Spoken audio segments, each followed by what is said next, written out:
Una na si Senator Bongo, si Senator Bato de la Rosa, si Senator J.B. Hinlo, si Senator Raul Lambino, si Senator Jimmy Bondoc, si Senator Philip Salvador.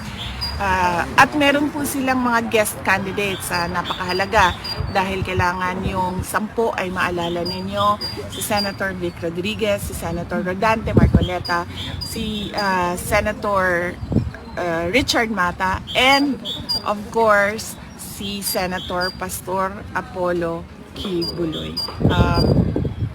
Isipin po natin na marami silang magagawa para sa ating bayan. Unang-una na lang ay baguhin ang muka ng governance and government sa ating bayan. Maraming salamat sa inyo dahil sinuportahan ninyo ang panawagan ng PDP na itong 10 ang iboto para sa Senado ngayong darating na halalan sa buwan ng Mayo.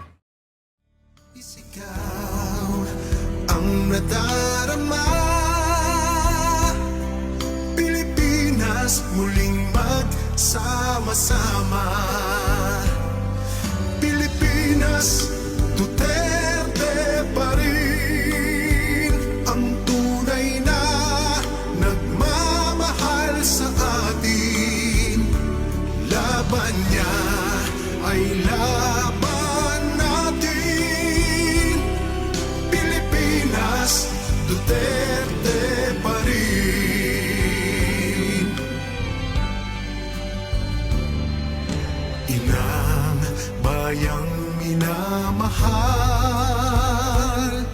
lagi kang ipagdarasal na muli kitang makita. Pilipinas, bangon, may pag-asa pa.